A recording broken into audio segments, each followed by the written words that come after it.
कार्तिक मास महात्म्य कथा अध्याय 22वें अध्याय की। जब लिखने लगा हूँ बात, श्री प्रभु प्रेरणा प्राप्त कर। कलम आ गई हाथ। राजा पृथु ने नारद जी से पूछा, हे देवर्षि, कृपया आप अब मुझे यह बताइए कि वृंदा को मोहित करके विष्णु जी ने क्या किया और फिर वह कहाँ गए। जब देवता स्तुति कर मौन हो गए तब शंकर जी ने सब देवताओं से कहा, हे ब्रह्मादिक देवताओं, जलंधर तो मेरा ही अंश था, उसे मैंने तुम्हारे लिए नहीं मारा है, यह मेरी सांसारिक लीला थी। फिर भी आप लोग सत्य कहिए कि इससे आप सुखी हुए या नहीं। तब ब्रह्मादिक देवताओं के नेत्र हर्ष से खिल गए और उन्होंने शिवजी को प्रणाम कर विष्णु जी का वह सब वृत्तांत कह सुनाया जो उन्होंने बड़े प्रयत्न से वृंदा को मोहित किया था तथा वह अग्नि में प्रवेश कर परमति को प्राप्त हुई थी। देवताओं ने यह भी कहा कि तभी से वृंदा की सुंदरता पर मोहित हुए विष्णु उनकी चिता की राख लपेट इधर उधर घूमते हैं। अतएव आप उन्हें समझाइए, क्योंकि यह सारा चराचर आपके अधीन है। देवताओं से यह सारा वृत्तांत सुन शंकर जी ने उन्हें अपनी माया समझाई और कहा कि उसी से मोहित विष्णु भी काम के वश में हो गए हैं।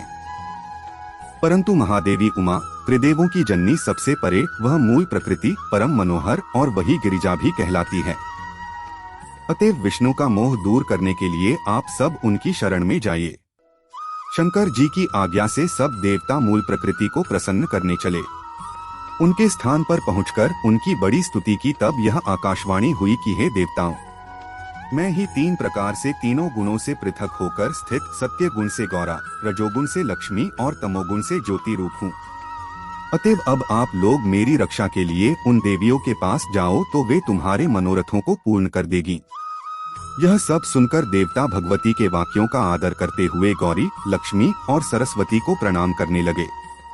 सब देवताओं ने भक्ति पूर्वक उन सब देवियों की प्रार्थना की। उस स्तुति से तीनों देवियां प्रकट हो गई। सभी देवताओं ने खुश होकर निवेदन किया। तब उन देवियों ने कुछ बीज देकर कहा, इसे ले जाकर बो दो तो तुम्हारे सब कार्य सिद्ध हो जाएंगे। ब्रह्मादिक देवता उन बीजों को लेकर विष्णु जी के पास गए, वृंदा की चिता भूमि में डाल दिया। उससे धात्री, मालती और तुलसी प्रकट हुई। विधात्री के बीज से धात्री, लक्ष्मी के बीज से मालती और गौरी के बीज से तुलसी प्रकट हुई। विष्णु जी ने जो ही उन स्त्री रूप वाली वनस्पतियों को देखा तो वे उठ बैठे। कामासक्त चित्त से मोहित हो उनसे याचना करने लगे। धात्री और तुलसी ने उनसे प्रीति की। विष्णु जी सारा दुख भूल देवताओं से नमस्कृत हो अपने लोक बैकुंठ में चले। वह पहले की तरह सुखी होकर शंकर जी का स्मरण करने लगे। यह आख्यात शिवजी की भक्ति देने वाला है। कार्तिक मास महात्म्य कथा अध्याय 22 समाप्त।